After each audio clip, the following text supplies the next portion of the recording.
जय हिंद, वंदे मातरम। स्वागत है आप सभी का गुरुजी वर्ल्ड एग्जाम स्टडी प्लेटफॉर्म में। दोस्तों, आज की इस वीडियो में हम संविधान टॉप 100 क्वेश्चंस करने वाले हैं। और याद रखिएगा दोस्तों, इसमें ऐसे 100 क्वेश्चंस करेंगे जिसमें पेपर को पूरी तरीके से फिनिश करने वाले क्वेश्चंस। तो आज का संविधान आपके नाम और आपके एग्जाम के नाम आप सभी का स्वागत है, हार्दिक अभिनंदन है। पहले क्वेश्चन में पहला क्वेश्चन 4 ऑप्शन के साथ कहता है कि किस भाग को संविधान की आत्मा कहा जाता है। तो देखिएगा, जब भी हम संविधान की आत्मा की बात करते हैं तो मुझे पता होना चाहिए कि हमें प्रस्तावना को लॉक करना है। प्रस्तावना यानी प्रियम्बल। दोस्तों, क्या है प्रियम्बल, आपको याद रखना है। प्रस्तावना क्या है? जो शुरू होता है, हम भारत के लोग भारत को संपूर्ण है ना, इस तरीके से हम भारत के लोग भारत को संपूर्ण प्रभुत्व संपन्न समाजवादी पंथ निरपेक्ष डॉट डॉट डॉट। तो ये भारत की प्रस्तावना है, भारत के संविधान की प्रस्तावना है, जिसको संविधान की आत्मा कहा जाता है। अगले क्वेश्चन की तरफ बढ़ेंगे। क्वेश्चन नंबर नेक्स्ट देखिएगा, क्वेश्चन नंबर नेक्स्ट आपके स्क्रीन पर है। आपसे कहता है कि भारतीय संविधान के अनुसार देश का प्रथम नागरिक कौन होता है। भारतीय संविधान के अनुसार देश का प्रथम नागरिक होता है राष्ट्रपति होता है। राष्ट्रपति के साथ साथ यहां पर एक और चीज मैं आपको बता देता हूं, वो आर्मी, वो नेवी, वो आर्मी, वो नेवी और वो एयरफोर्स, क्या है वो एयरफोर्स, तीनों सेनाओं का सर्वोच्च कमांडर भी होता है। इसलिए इस क्वेश्चन का जो आंसर है वो ऑप्शन नंबर ए जाएगा। संपत्ति के अधिकार से संबंधित संशोधन कौन सा है?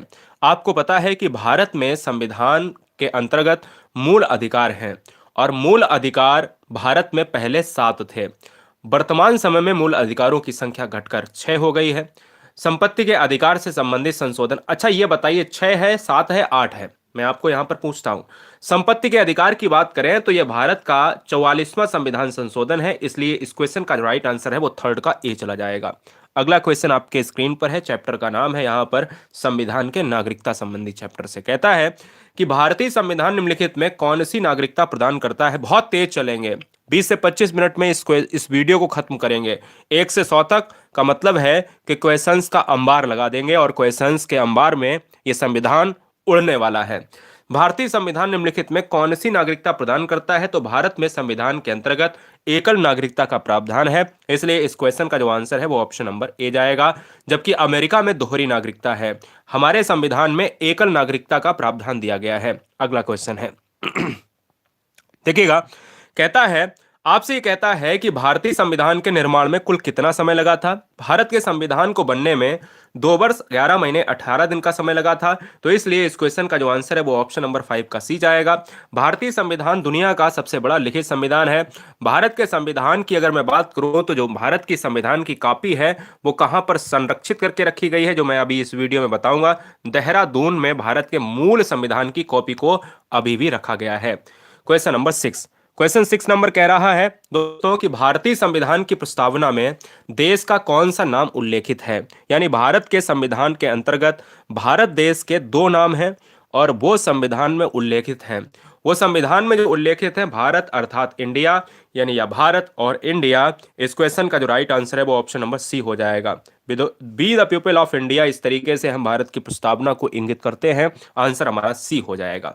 अगला क्वेश्चन है, संविधान सभा की पहली बैठक, फर्स्ट मीटिंग ऑफ कॉन्स्टिट्यूशन की बात करें तो हम यहां पर देखिए, जब भी हम कहते हैं ना 9 दिसंबर को 1946 का वक्त था, इसमें संविधान सभा की पहली बैठक हुई और इसी में अस्थायी अध्यक्ष को चुना गया और वो थे सच्चिदानंद सिन्हा। कौन थे?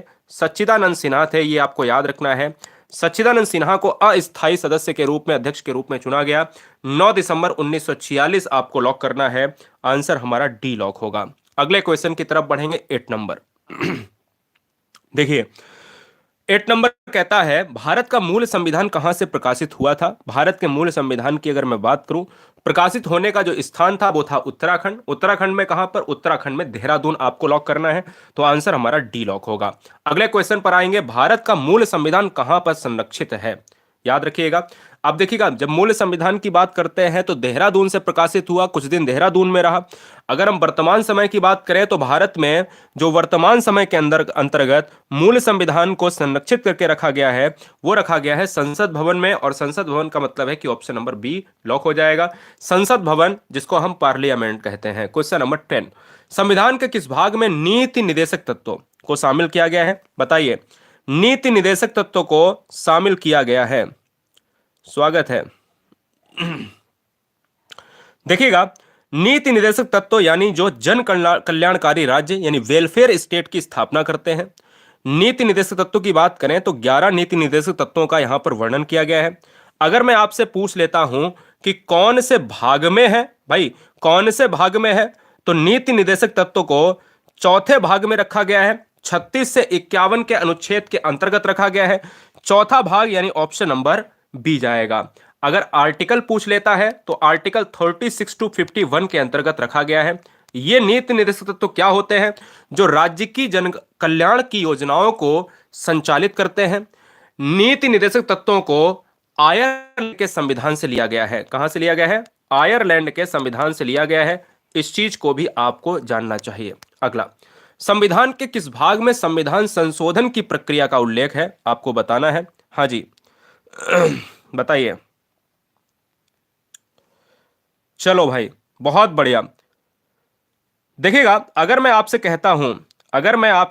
यह कहता हूं कि संविधान में संशोधन की प्रक्रिया कौन से संविधान के अंतर्गत कौन से भाग के अंतर्गत रखा गया है, तो वो भाग है दोस्तों 20 भाग है। क्या आर्टिकल कौन सा है? भाग 20 के अंतर्गत संविधान में संशोधन की प्रक्रिया को रखा गया है।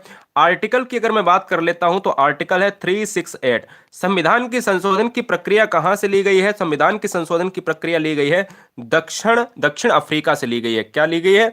दक्षिण अफ्रीका से ली गई है। यह आपको याद रखना है। अगला क्वेश्चन आपके स्क्रीन पर है। 74वें संविधान संशोधन के अंतर्गत कौन से यानी 74वें संविधान संशोधन अधिनियम द्वारा भारतीय संविधान में कौन सी अनुसूची को जोड़ा गया है? चलो देखिएगा, जब भी हम 74वां संविधान संशोधन देखते हैं तो उसका सन आपको याद रखना है 1992 में इसको यहां पर संशोधित किया गया। यह 74th जो है एक्ट है, इसको 1992 में यहां पर इंडिकेट किया गया। और मैं ये कहता हूं दोस्तों, इसके अंतर्गत बहुत सारी चीजों को वर्णित किया गया। लेकिन आपको याद रखना है 12वीं अनुसूची और 11वीं अनुसूची दोनों पर कार्य किया गया। आंसर हमारा ऑप्शन नंबर डी के साथ चला जाएगा। अगले क्वेश्चन की तरफ बढ़ेंगे। अगला क्वेश्चन आपके स्क्रीन पर है, आपको लॉक करना है। जवाब दीजिए। स्वागत है। देखिएगा, अगर हमसे ये कहता है, क्या कहता है? 500 से अधिक रजवाड़ों यानी देसी रियासत को रजवाड़ा कहा जाता था। रजवाड़ों के भारत में विलय के लिए कौन उत्तरदायी था? जब भी कोई भी बहुत सारे स्टेट, बहुत सी ऐसी रियासतें जो अलग अलग वेलफेयर के तौर पर थीं और अलग अलग देसी रियासतों को, रजवाड़ों को एक सूत्र में पिरोकर बांध दिया गया। और उस सूत्र को पिरोकर बांधने वाले कौन थे? सरदार वल्लभ भाई पटेल साहब। इसलिए इस क्वेश्चन का जो आंसर है वो ऑप्शन नंबर सी चला जाएगा। अगला क्वेश्चन है 14 नंबर कि नए राज्य के गठन अथवा सीमा में परिवर्तन करने का अधिकार किसको है? दोस्तों, आपको पता होना चाहिए कि जब भी कोई नया राज्य बनेगा, तो नया राज्य जब बनेगा तो उसमें पहले वाला राज्य का के बीच में एक यानी कहीं ना कहीं बैरियर आएगा। भाई एक चीज है और इसको काट के हम करेंगे तो ये सीमाओं का निर्धारण भी होगा। एक अलग राज्य ए और दूसरा राज्य बी, कहीं ना कहीं इनके नामों का भी निर्धारण होगा, उनकी राजधानी का निर्धारण होगा, उनके नाम बदले जाएंगे। तो इसको किसको कहा जा सकता है? ये कर सकता है संसद, कर सकता है पार्लियामेंट, कर सकता है। इसका प्रस्ताव संसद के लोकसभा या राज्यसभा में यानी देना जरूरी है। इसलिए इस क्वेश्चन का आंसर डी जाएगा। अगला क्वेश्चन आपके स्क्रीन पर है कि भारत में संविधान को कब अपनाया गया? बहुत आसान प्रश्न है। भारत में संविधान की जब भी बात होती है ना मेरे लाल, तो आपको पता होना चाहिए कि भारत में जो संविधान की बात करी गई है तो अपनाया गया। और एक क्वेश्चन शायद आगे मिल जाए यहां पर, मुझे लगता है कि आगे मिलेगा आपको, कोई दिक्कत नहीं, मैं आपको बताऊंगा। देखिएगा, जब भी आप अपनाने की बात करेंगे तो यहां पर क्या है? अपनाने की बात करेंगे तो 26 नवंबर 1949 मारेंगे। हम भारतीय संविधान में जब पढ़ते हैं तभी हम कहते हैं 26 नवंबर क्या है? 26 नवंबर दोस्तों होती है न्याय की तारीख, यानी 26 नवंबर को संविधान दिवस मनाते हैं। संविधान दिवस 26 नवंबर को क्यों मनाते हैं? क्योंकि संविधान दिवस इसी दिवस के रूप में इसलिए मनाते हैं क्योंकि हमने इसको अपनाया था। हमने लागू कब किया था? हमने लागू किया था संविधान को 26 जनवरी 1950 को। लागू करने में और अपनाने में जमीन आसमान का फर्क है। तो आंसर हमारा किसके साथ जाएगा? 26 नवंबर 1949। और लागू करने के लिए ये डेट है, अपनाने के लिए कौन सी डेट है? ऑप्शन नंबर बी वाली। देशीयकरण द्वारा नागरिकता प्राप्ति करने का एक तरीका क्या है? देशीयकरण। देशीयकरण में क्या होता है? देखिए, भारत में एकल नागरिकता का प्रावधान है, जबकि हमने ये आपसे कहा कि अमेरिका में दोहरी नागरिकता है। देशीयकरण द्वारा नागरिकता तभी प्राप्त हो सकती है जब आप विदेशी पुरुष से विवाह कर लें। जब आप विदेशी पुरुष से विवाह कर लें, तो इसलिए इस क्वेश्चन का जो आंसर है वो ऑप्शन नंबर सी होगा। अगला क्वेश्चन है 17 नंबर, आपके स्क्रीन पर, आपको लॉक करना है। देखिएगा, क्वेश्चन आपसे क्या कह रहा है? क्वेश्चन आपसे कुछ ज्यादा खास नहीं है। कहता है कि मौलिक अधिकारों के निलंबन का आदेश कौन दे सकता है? मौलिक अधिकार का मतलब होता है कि भारत में कुछ नागरिकों को बहुत सारे मौलिक अधिकार प्राप्त हैं। भारतीय संविधान में संपत्ति के अधिकार को हटा के उसको कानूनी अधिकार बना दिया गया।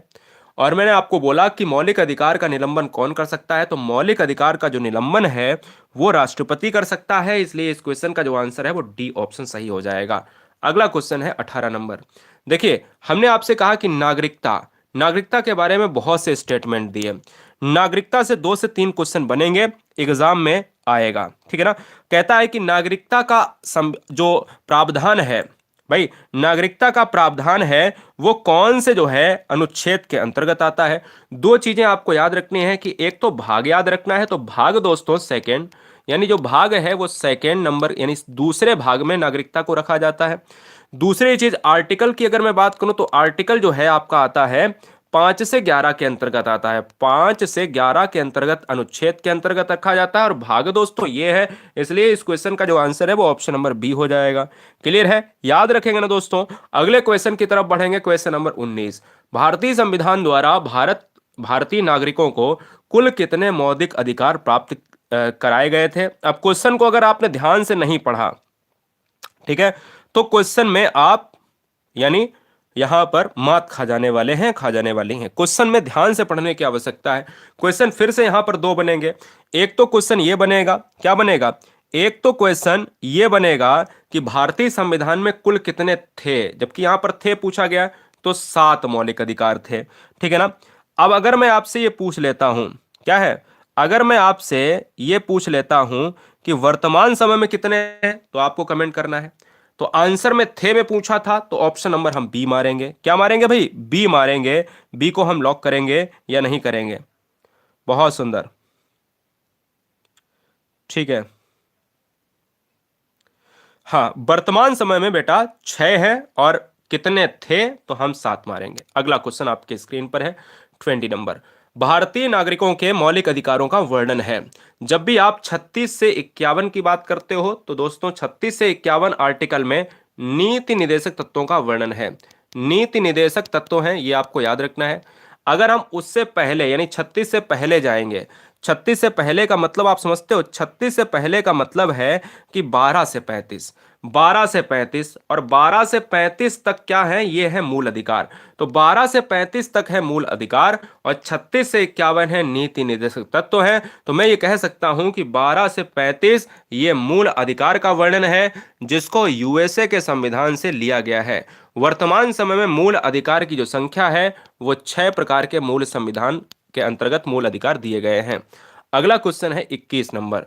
संविधान का वह कौन सा भाग है जो संविधान के निर्माताओं के मस्तिष्क और उद्देश्यों को प्रतिबिंबित करता है? बड़ा आसान प्रश्न है, थोड़ा सा कठिन प्रश्न भी माना जा सकता है, क्योंकि क्वेश्चन देखिएगा लेवल आपको पता चलेगा। बहुत बढ़िया सर, पॉलिटी मेरी बहुत कमजोर है सर, कैसे करें? और ये पॉलिटी की ही क्लास चल रही है बेटा, पढ़ने से होगा।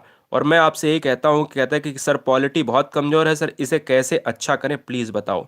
तो इसे एक तो ऐसा हो सकता है, जैसे इस कमेंट बॉक्स में जैसे आप कॉपी पेस्ट कर रहे हो, यही सवाल पूछ रहे हो। एक तो साधन ये है कि एक आप पढ़ लीजिएगा, और दूसरा ये है कि आप जो है, 3 मैं बताता हूँ। दूसरा ये है कि तंत्र मंत्र यंत्र विद्या कर लीजिएगा, जादू टोना टुटका कर लीजिएगा। और तीसरा जो है, पॉलिटी सबसे आने का अच्छा तरीका क्या है? क्या है बताओ, है ना? बोलो।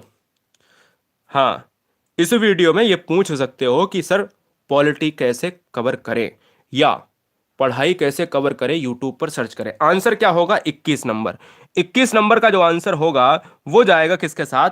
राज्य के नीति निर्देशक तत्व, जो भारतीय निर्माताओं की ही नहीं बल्कि राज्यों के बारे में जन कल्याणकारी जो वेलफेयर स्टेट की बात मैंने करी, उन चीजों पर भी यह प्रकाश डालता है। चलो भाई बताओ, नेक्स्ट क्वेश्चन आपके स्क्रीन पर है, आपको लॉक करना है। राज्य के नीति निर्देशक तत्वों का उल्लेख भारतीय संविधान में किस भाग में किया गया है? तो भारत के संविधान में बेटा मैंने आपसे कहा आर्टिकल 36 टू 51, और आर्टिकल 36 टू 51 के अंतर्गत ये भाग 4 और अंतर्गत अंतर्गत ऑप्शन नंबर किसके साथ? ऑप्शन नंबर सी के साथ चला जाएगा। बोलो कहीं ना कहीं ये बिल्कुल सही है ना दोस्तों। अगले क्वेश्चन की तरफ बढ़ेंगे। 23 आपके स्क्रीन पर है। निम्नलिखित में कौन सी एक समिति ने नागरिकों में मूल कर्तव्य को 1976 में सम्मिलित करने की अनुशंसा दी थी? आपको बताना है। अब देखिए, मूल मूल कर्तव्य की बात की गई है, मूल अधिकार की बात नहीं की गई है। मूल अधिकार को कब लाए थे? 1976 में। मूल अधिकार की बात करें तो 42 जो में संविधान संशोधन की बात की गई, 1976 की बात की गई। और एक चीज और मैं आपको बता देता हूं, यहां पर स्वर्ण सिंह समिति, ये क्वेश्चन एग्जाम में इतना ही ज्यादा इंपॉर्टेंट है दोस्तों, आपको मैं बता ही नहीं सकता। ऑप्शन नंबर हमारा डी सही हो जाएगा। अगला क्वेश्चन है 24 आपके स्क्रीन पर है। कहता है भारतीय संविधान में मूल कर्तव्यों को शामिल करने का विचार किस देश के संविधान से लिया गया?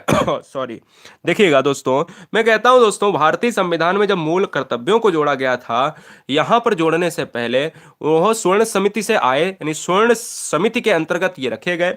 42वां संविधान संशोधन 1976 के अंतर्गत आए, और ये लिए गए हैं पूर्व सोवियत संघ, या फिर हम कह सकते हैं ये रूस के साथ चला जाएगा। ये आपको बात याद रखनी है। अगला क्वेश्चन 25 आपके स्क्रीन पर है, आपको लॉक करना है। देखिए दोस्तों, आपसे क्या कहता है, आपसे कहता है साफ साफ, कहता निम्नलिखित में से किस देश का सबसे बड़ा लिखित संविधान है? बहुत आसान प्रश्न है, भारत का हो जाएगा इंडिया। और भारतीय संविधान में भारत और इंडिया दो ही शब्दों का वर्णन है, दो ही शब्दों का वर्णन है, एक भारत है और एक इंडिया है, ये आपको याद रखना है। क्लियर है? चलेंगे अगले क्वेश्चन की तरफ। 26, पंचवर्षीय योजनाओं की अवधारणा किस देश से ली गई है? अच्छा क्वेश्चन है, आपको जवाब देना है।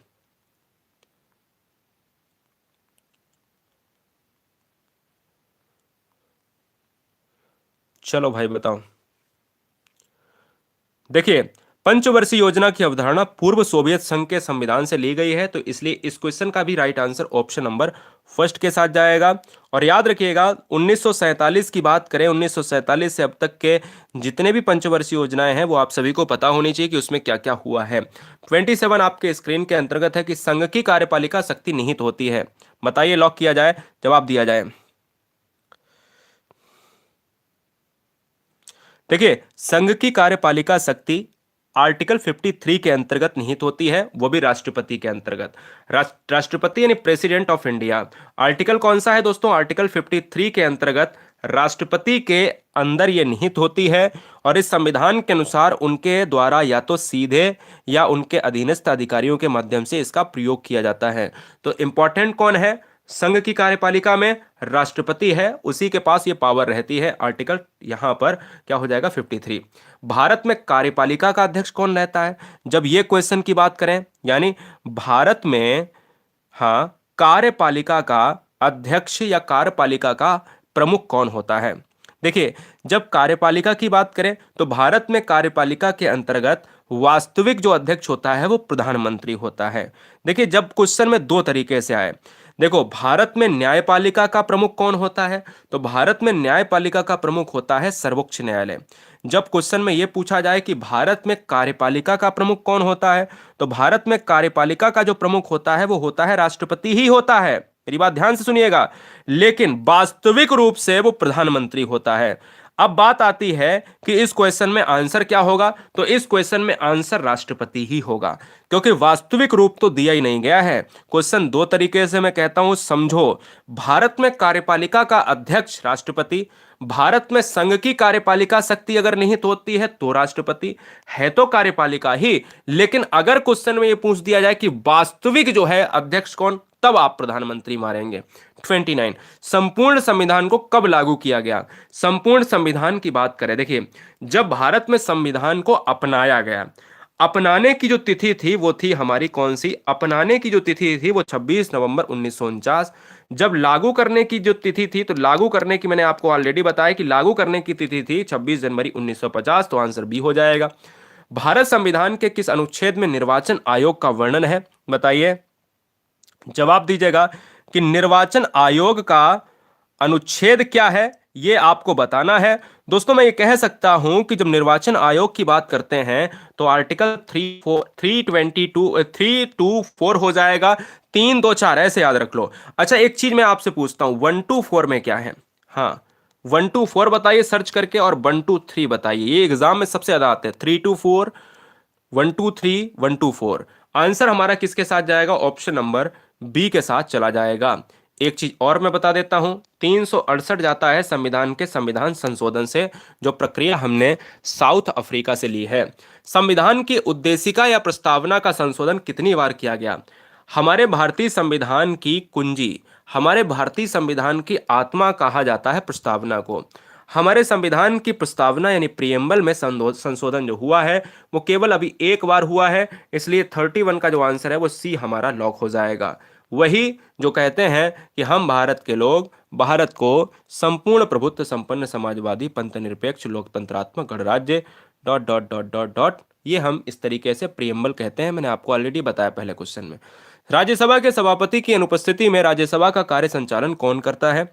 अब आपको पता है कि राज्यसभा का पदेन सभापति कौन होता है? आप बताइए ना। राज्यसभा के पदेन सभापति होता है आपका उपराष्ट्रपति। और जब उपराष्ट्रपति होता है तो उपराष्ट्रपति ऑप्शन में तो है नहीं। अब राज्यसभा के सभापति की बात करेंगे तो हम राष्ट्रपति तो है नहीं। अब देखेंगे उपाध्यक्ष कौन होगा या उपसभापति कौन होगा। अब लोकसभा की तो बात कर नहीं सकते, क्योंकि लोकसभा में अगर अध्यक्ष नहीं है तो उपाध्यक्ष आ जाएगा।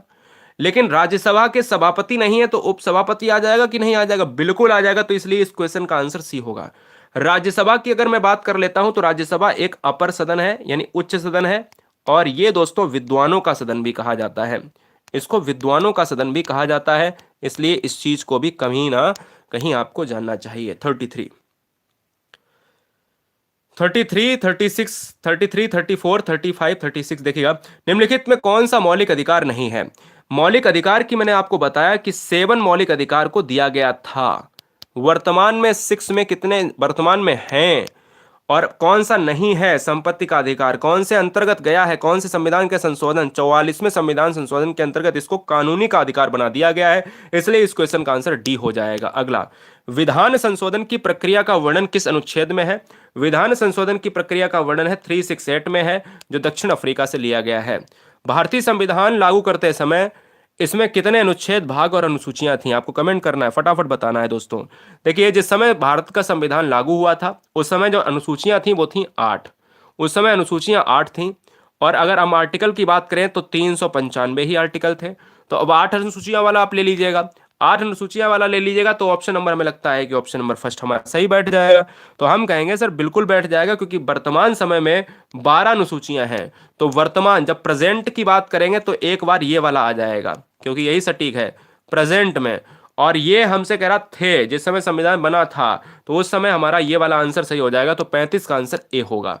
जब संविधान लागू हुआ था तब उसमें कितनी अनुसूचियां थीं? देखिए अभी हमने अभी अभी अभी आपको बताया कि देखिए अगर वर्तमान समय में अगर पूछा जाए कि अनुसूचियों की संख्या तो 12, और अगर हम देखें कि लागू हुआ था यानी भूतकाल में पूछें, जब लागू हुआ था, लागू हुआ था दोस्तों, तो हम कहेंगे उस समय 8 अनुसूचियों का यहां पर प्रस्ताव देखा गया। तो फिलहाल इस क्वेश्चन का आंसर ऑप्शन नंबर ए चला जाएगा।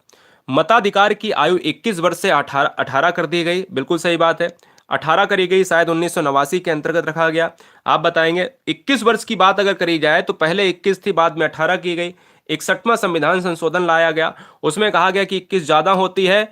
अब जो है मत देने की, वोट देने की जो उम्र है वो करी जाए कितनी, 18 कर दी जाए। तो आंसर ए हो जाएगा। नीति निर्देशक तत्वों का महत्व किसके लिए है? बताइएगा।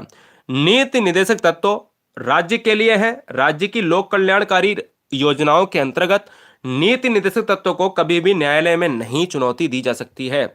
ये आयरिश संविधान से यहां पर क्या लिए गए हैं, भारत में आए हैं, यानी आयरलैंड से लिए गए हैं, जो आर्टिकल 36 और 36 से 51 के अंतर्गत आते हैं। एक चीज और मैं बता देता हूं, नीति निर्देशक तत्वों को भारत के संविधान के भाग 4 में रखा गया है। भारतीय संविधान के अनुसार देश की तीनों सेनाओं का अध्यक्ष सुप्रीम कमांडर कौन होता है? प्रेसिडेंट ऑफ इंडिया होता है। आंसर ए जाएगा। अगला, जब संविधान लागू हुआ था तब उसमें कितने भाग थे? दोस्तों, जब उसमें कितने भाग थे तो दोस्तों आज भी हम कहते हैं कि इस क्वेश्चन का आंसर ऑप्शन नंबर ए हो जाएगा, ऑप्शन नंबर डी हो जाएगा, यानी 22 भाग थे। 22 भाग और 8 अनुसूचियां। क्या है? 22 भाग, 8 अनुसूचियां, 395 आर्टिकल, इतना आपको याद रखना है। तो इसलिए इस क्वेश्चन का आंसर ऑप्शन नंबर डी।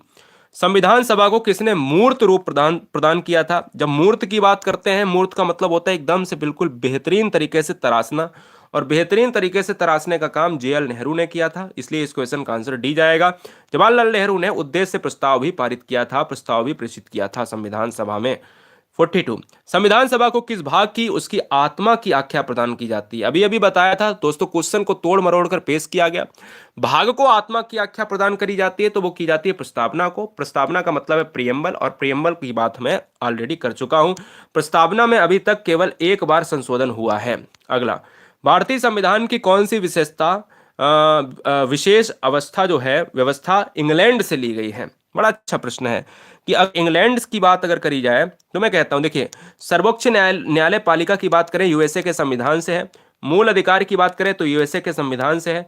संघात्मक व्यवस्था लिया गया है कनाडा के संविधान से, और संसदीय प्रणाली लिया गया है इंग्लैंड के संविधान से। तो बताइएगा इस क्वेश्चन का जो राइट आंसर है दोस्तों, वो जाएगा ऑप्शन नंबर ए के साथ। अगला, वर्तमान में संविधान में कुल कितनी अनुसूचियां हैं? तो वर्तमान में भारत में जो संविधान है वो 12 अनुसूचियां हैं, और पहले 8 थी, ऑलरेडी बता चुका हूं। क्वेश्चन नंबर संविधान 45 में संविधान सभा का स्थायी सदस्य किसे चुना गया था?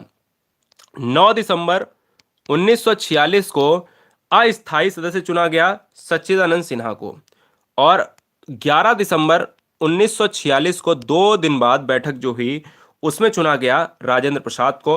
तो ये चीजें आपको याद रखनी है। तो ऑप्शन नंबर हमारा जाएगा किसके साथ? 4 के साथ। तो ये स्थायी है और ये अस्थायी है, ये अस्थायी है। अगला, निम्नलिखित में कौन किसी राज्य का क्षेत्र घटा सकता है और बढ़ा सकता है? नाम बदल सकता है या सीमाओं को परिवर्तित कर सकता है?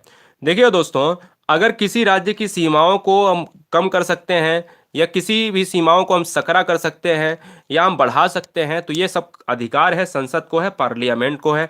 आंसर बी जाएगा। भारत की संप्रभुता किसमें निहित है? भारत की जो संप्रभुता है वो भारत की जनता में है। भारत की जनता ही सर्वोपरि है और भारत की जनता ही मालिक है।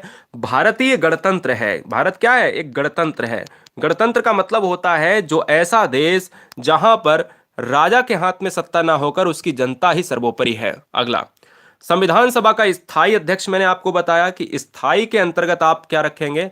स्थायी के अंतर्गत आप रखेंगे राजेंद्र प्रसाद को, और अस्थायी के अंतर्गत आपको क्या रखना पड़ेगा? अस्थायी के अंतर्गत आपको रखना पड़ेगा सच्चिदानंद सिन्हा को। आंध्र प्रदेश एक भाषाई राज्य है, वो कौन से सन में गठित हुआ था? 1953 में आंध्र प्रदेश को सबसे पहला भाषा के आधार पर गठित होने वाला ये पहला राज्य था। ये भाषा के आधार पर पहला राज्य गठित होने वाला था, 1953 में गठित हुआ था। इसके बाद दोस्तों अगर देखा जाए तो 2014 का एक ऐसा समय आया जो आंध्र प्रदेश से अलग होकर एक अलग राज्य बन गया, तेलंगाना बन गया। ये भी आपको याद रखना है, ठीक है ना? 2 जून और 2014 को ये अलग हुआ था। 1953 इस क्वेश्चन का आंसर होगा। अगला, किस अनुच्छेद के तहत संसद को नागरिकता के संबंध में कानून बनाने का अधिकार प्रदान किया गया है? नागरिकता की मैं ऑलरेडी बात कर चुका हूं। भारतीय संविधान में आर्टिकल 5 से 11 के अंतर्गत, 5 से 11 के अंतर्गत नागरिकता का प्रावधान है। लेकिन अब बात आ गई है कि कानून कौन से आर्टिकल के अंतर्गत बनाएगा? तो वो कानून जो बनेगा वो बनेगा आर्टिकल 11 बनेगा। तो इसलिए इस क्वेश्चन का आंसर डी होगा। अगला, मौलिक अधिकारों का निलंबन मैं ऑलरेडी बता चुका हूं, शायद ये क्वेश्चन रिपीट हो गया। राष्ट्रपति करेगा, यानी कौन निलंबित कर सकता है? राष्ट्रपति। और भारत में मूल अधिकार की संख्या वर्तमान समय में 6 है। मौलिक अधिकार की बात करें तो मौलिक अधिकार से याद रखिएगा ये किस भाग में है? तो देखिएगा किस भाग में है, तो ये भाग 3 में है। कहां से लिए गए हैं? कहां से लिए गए हैं दोस्तों? तो मैंने कहा यूएसए के संविधान से लिए गए हैं। कितने आर्टिकल के अंतर्गत है? आर्टिकल आपको पता होना चाहिए। तो आर्टिकल आपको पता होना चाहिए 12 से 35 के अंतर्गत है। इतनी जानकारी तो आपको मूल अधिकार के बारे में होनी चाहिए, और आंसर हमारा बी हो जाएगा। अच्छा, कितने हैं ये भी तो छूट गया, यानी कितने हैं? तो यहां पर आपको 6 याद रखने हैं। अगला, भारतीय संविधान के किस अनुच्छेद में राज्य के नीति निर्देशक तत्वों का वर्णन किया गया है? तो ऑलरेडी देखिए बता मैं पूरा चुका हूं हर जगह, लेकिन अब क्वेश्चन आ रहे हैं। अब देखिए मैंने कहा था नीति निर्देशक तत्वों को कौन से भाग में रखा गया, तो उसमें हमने वहां पर बताया भी कि 36 से 51 के अंतर्गत। अब क्वेश्चन यहां पर आ गया तो अब तो तुरंत आसानी से मार लोगे ना कि 36 से 51 के अंतर्गत भाग 4 है दोस्तों, है ना, ये आपको याद रखना है। ठीक है ना। चलिए, भारतीय संविधान में नीति निर्देशक तत्व कहां से लिए गए हैं तो ये भी बताया। अभी आगे मूल अधिकार कहां से लिए गए हैं वो भी आएगा, सारी चीजें जानिएगा। आयरलैंड के संविधान से उल्लेखित हैं, 36 से 51 के अंतर्गत हैं, भाग 4 के अंतर्गत हैं, है ना। चलिए, भारतीय संविधान के 3 में कुल कितने अनुच्छेदों में मूल अधिकार का वर्णन है। अब देखिएगा, 3 के अंतर्गत मूल अधिकार का वर्णन है तो मैं आपको बता देता हूं कुल टोटल कितने हैं, ये आपसे पूछ रहा है। अब क्वेश्चन तो भैया थोड़ा सा चेंज है, आपको बताना पड़ेगा, हाँ बिल्कुल बताना पड़ेगा। ट्राई मारो क्या हो सकता है। Right to equality, right to freedom, right to against exploitation, right to freedom of religion, है ना, जहां पर धर्म की स्वतंत्रता की बात की गई है। बताइए। चलो बहुत बढ़िया।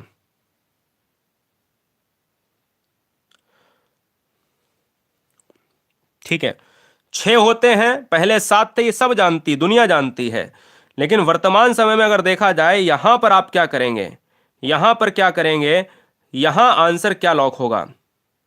यहां पर 24 मूल अधिकारों का वर्णन जाएगा, यानी 24 के साथ ऑप्शन नंबर 24 के साथ, जो पूरी तरीके से उनको गिना जाएगा, है ना, क्योंकि हर तरीके में 3 3 आ रहा है। धर्म की स्वतंत्रता अलग है, शोषण के विरुद्ध अधिकार अलग है, समता का अधिकार अलग है। जहां पर चीजों में अगर देखिए, नौकरी में भी अगर कुछ करना है, शोषण के विरुद्ध, बच्चे में अगर कोई आप जो है बच्चों को लगा रहे हो अवैध तरीके से, उनका भी एक मूल अधिकार है। तो उन टोटल को 24 गिना जाता है।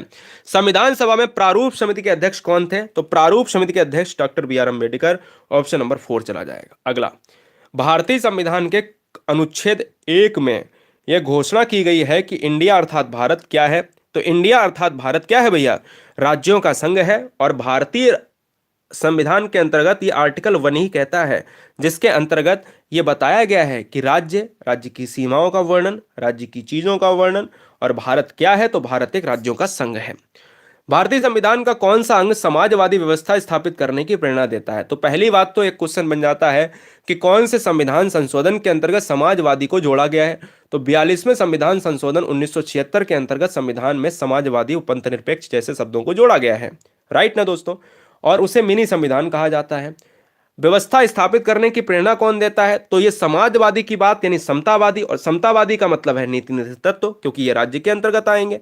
अगला, भारतीय संविधान के अनुसार संघ की कार्यपालिका शक्तियां किसमें निहित होती हैं। अब ये क्वेश्चन अगर एग्जाम में आ जाता है तो आप क्या करेंगे, तो आपको कुछ करने की आवश्यकता नहीं है। 59 नंबर में आपको राष्ट्रपति लॉक कर देना है, क्योंकि संघ की कार्यपालिका का प्रमुख ही राष्ट्रपति होता है। और जब कार्यपालिका का प्रधान राष्ट्रपति है तो हम राष्ट्रपति को ऑप्शन नंबर बी में हम लॉक कर देंगे।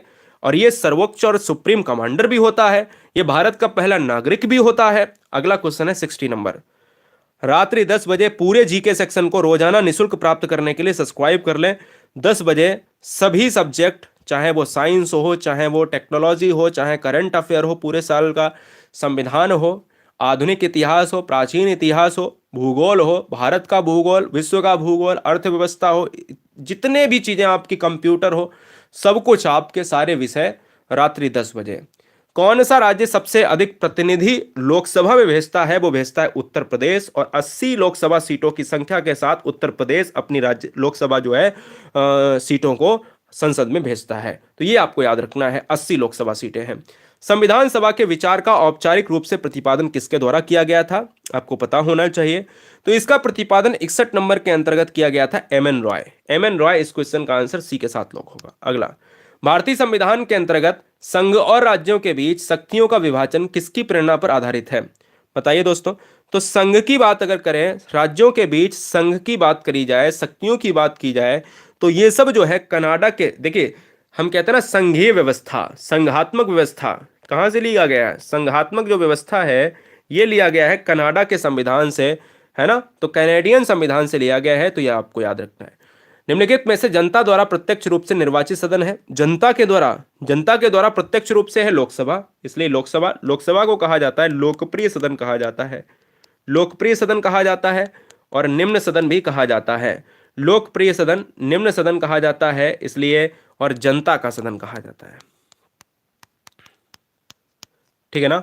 चलिए, भारतीय संविधान के किस अनुच्छेद में लोकसभा के गठन के संबंध में प्रावधान दिया गया? Very very most important, Lok Sabha की बात करी जा रही है। लोकसभा का गठन आर्टिकल 81 और 331 के अंतर्गत रखा गया है, तो उपरोक्त दोनों हो जाएगा। अगला क्वेश्चन है, संसद का लोकप्रिय सदन, मैंने ऑलरेडी बताया लोकसभा। संसद का उच्च सदन राज्यसभा। संसद का निम्न सदन लोकसभा। भारतीय संविधान के किस अनुच्छेद में कहा गया है कि संघ के लिए संसद होगी जो राष्ट्रपति और दो सदनों से मिलकर बनेगी? बिल्कुल सही बात है। संसद की बात करें तो संसद यानी पार्लियामेंट, जो लोकसभा, राज्यसभा और भारत का प्रेसिडेंट, इन तीनों से मिलकर बनता है, जिसको संसद का नाम दिया जाता है। यह कहा गया है कि संघ के लिए एक संसद होगी जो राष्ट्रपति और दो सदनों से मिलकर बनेगी, और यह दोस्तों होता है 79 के अंतर्गत, आर्टिकल 79, ऑप्शन नंबर बी। 11 दिसंबर 1946 को संविधान सभा का स्थायी अध्यक्ष कौन चुना गया? अब देखिए डेट भी दी है, 1946 भी दिया गया है और स्थायी अध्यक्ष भी दिया गया है, तो डॉक्टर राजेंद्र प्रसाद, तो ऑप्शन नंबर बी होगा। मौलिक कर्तव्यों को निर्धारित किया गया। अब आपको पता होना चाहिए कि मौलिक कर्तव्य आए हैं स्वर्ण सिंह समिति के आधार पर। स्वर्ण सिंह समिति अनुशंसा के आधार पर मूल अधिकार के वो मौलिक कर्तव्य जोड़े गए हैं, और मौलिक कर्तव्य ये जोड़े गए हैं मिनी संविधान के अंतर्गत, जो 1976 में हुआ था, जिसको कहा गया 42वां संविधान संशोधन। अगला, ये बता चुका हूं, भारत एक है, राज्यों का संघ है, कोई बात नहीं, फिर से बता दिया। अगला, भारतीय संसद के अपर हाउस को किस नाम से जाना जाता है? क्वेश्चन घुमा घुमा के आते रहेंगे, सारी चीजें, सारे आर्टिकल, सारी चीजें आज इस वीडियो में खत्म हो जाएंगी। अपर हाउस को कहा जाता है राज्यसभा, जिसको विद्वानों का सदन कहा जाता है। भारतीय संविधान के अंतर्गत संघ और राज्यों के बीच शक्तियों का विभाजन कहां से लिया गया है? तो शक्तियां राज्य यानी राज्य और संघ की बात करें, यानी केंद्र सरकार और राज्य सरकार के बीच में शक्तियों का विभाजन लिया गया है कनाडा, ये आपको याद रखना है। निम्नलिखित में कौन सदन का सदस्य हुए बिना उसके अध्यक्ष के रूप में कार्य कर सकता है? Very very most important. देखिए, एक ऐसा व्यक्ति है जो सदन का सदस्य नहीं होता है लेकिन फिर भी अध्यक्ष के रूप में कार्य करता है, वो है भारत का उपराष्ट्रपति, क्योंकि भारत का उपराष्ट्रपति राज्यसभा के पदेन सभापति होता है। राज्यसभा के पदेन सभापति होता है, इसलिए उपराष्ट्रपति वाइस प्रेसिडेंट इस क्वेश्चन का आंसर होगा। भारतीय संविधान में मौलिक अधिकारों का उल्लेख करते हुए निम्नलिखित में किस देश का अनुसरण किया गया है? Very very most important. मूल अधिकार के बारे में कितना यहां पर हमने आपको बताया, फंडामेंटल राइट्स जो होते हैं ये अमेरिकी संविधान से जो है यहां पर लिए गए हैं, 12 से 35 अनुच्छेद के अंतर्गत लिए गए हैं, और ये भारतीय संविधान के अंतर्गत भाग 3 में रखे गए हैं। राज्यसभा की बैठकों का सभापतित्व कौन करता है? तो राज्यसभा के पदेन जो सभापति होगा वही करेगा। करेगा कि नहीं करेगा? आप कहोगे सर ऐसे कैसे हो सकता है? हाँ ठीक है भाई, बताइए। ठीक है, बैठकों का सभापतित्व कौन करता है? चलो टाइम दे देता हूं, कोई दिक्कत नहीं है। देखिए,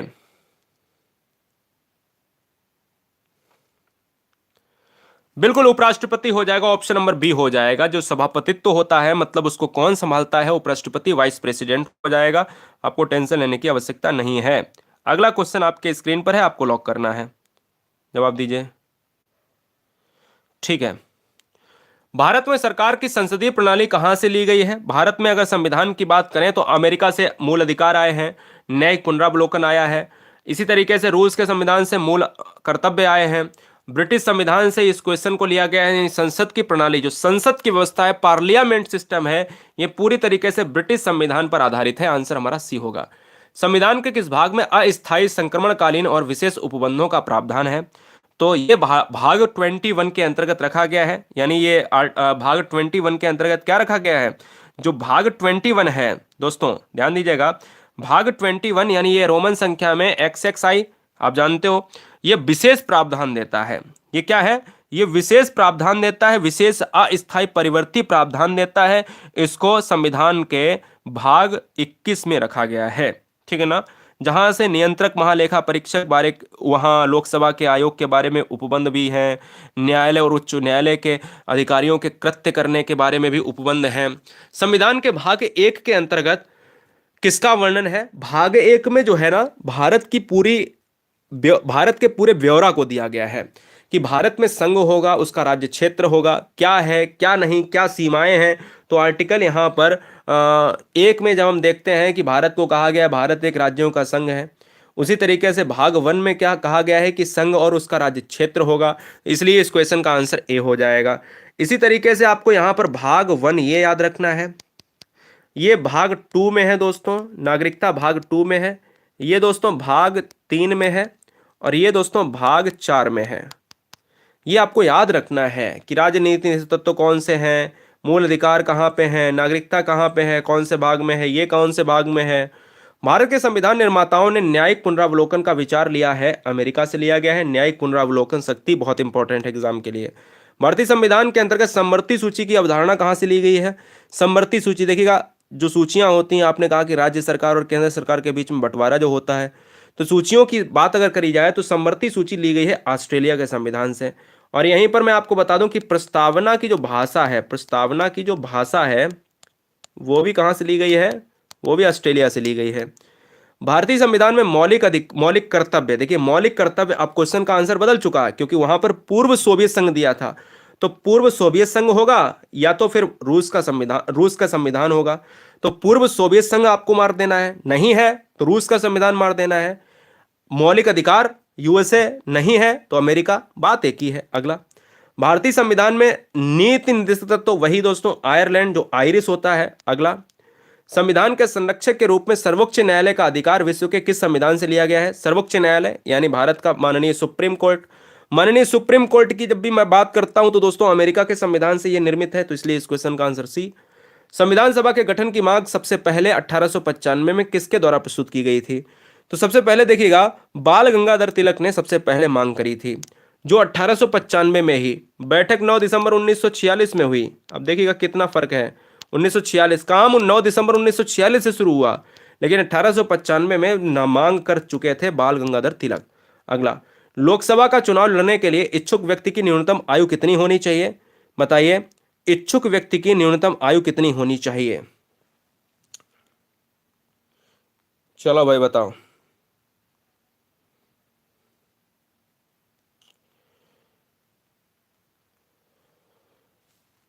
हाँ, न्यूनतम आयु जो होनी चाहिए वो होनी चाहिए 25 होना चाहिए। इसलिए इस क्वेश्चन का जो राइट आंसर है वो ऑप्शन नंबर बी लॉक हो जाएगा। बोलो कोई समस्या, कोई दिक्कत नहीं होनी चाहिए। वही लोकसभा यार जिसको आप निम्न सदन कहते हो, ठीक है ना? हाँ, भारत का नागरिक होना चाहिए उसे, 25 वर्ष आयु उसने पूरी कर ली हो, वो लाभ के पद पर ना हो, दिमाग अस्थिर नहीं होना चाहिए, यानी दिमाग जो है उसका खराब नहीं होना चाहिए। और राज्यसभा की अगर मैं बात कर लेता हूं, यहां पर ध्यान दीजिएगा, राज्यसभा, राज्यसभा के लिए आपको 30 चाहिए। भारतीय संविधान में उल्लेखित स्वतंत्रता, समानता व बंधुता की संकल्पना किससे प्रेरित है? आपको बताना है, जवाब देना है। बहुत सही।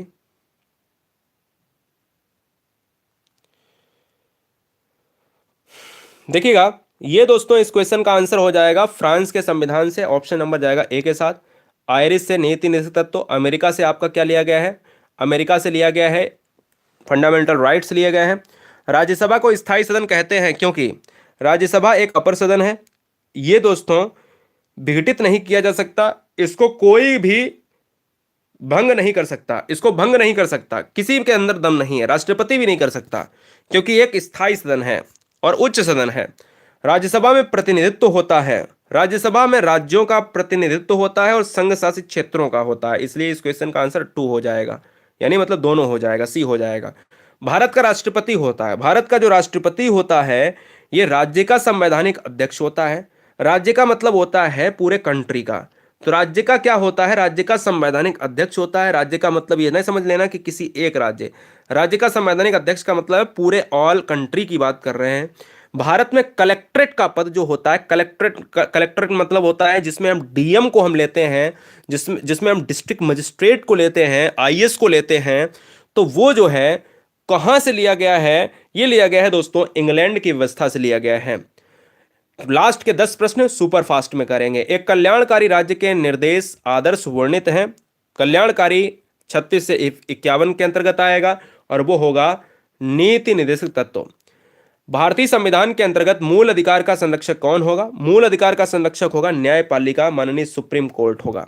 अगला, मूल अधिकारों पर आवश्यक प्रतिबंध लगाने का अधिकार किसको होगा? वो भी संसद को होगा। अगर आवश्यक प्रतिबंध लगाना है तो संसद ही लगाएगी, भारत की पार्लियामेंट।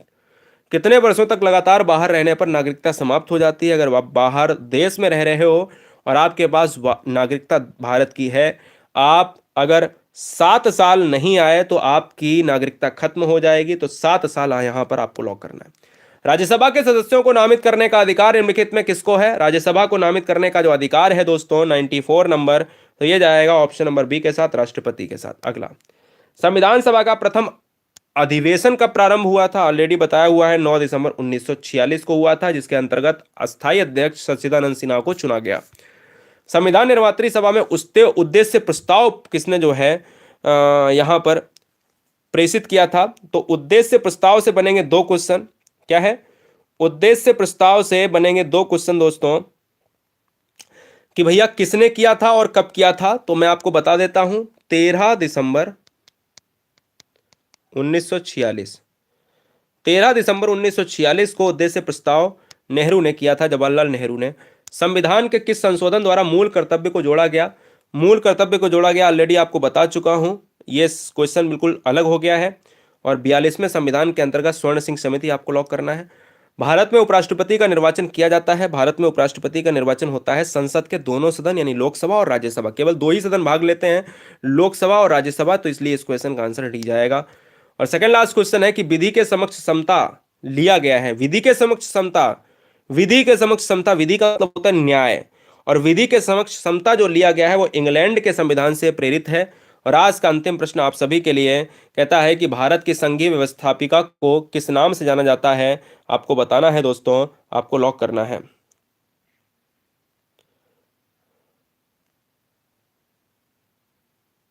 चलो भाई, बहुत बढ़िया। तो इस क्वेश्चन का जो राइट आंसर है वो ऑप्शन जाएगा किसके साथ? संसद के साथ चला जाएगा। मुझे लगता है कि आपने इस वीडियो को बहुत एंजॉय किया होगा। 100 क्वेश्चन हमने किए हैं पूरे, बहुत शिद्दत के साथ। मैं उम्मीद करता हूं कि सारे बच्चों को ये वीडियो आपने शेयर कर दी होगी, नहीं की है तो कर दीजिएगा, और पूरी नहीं देखी है तो कल का मतलब कुछ नहीं होता है।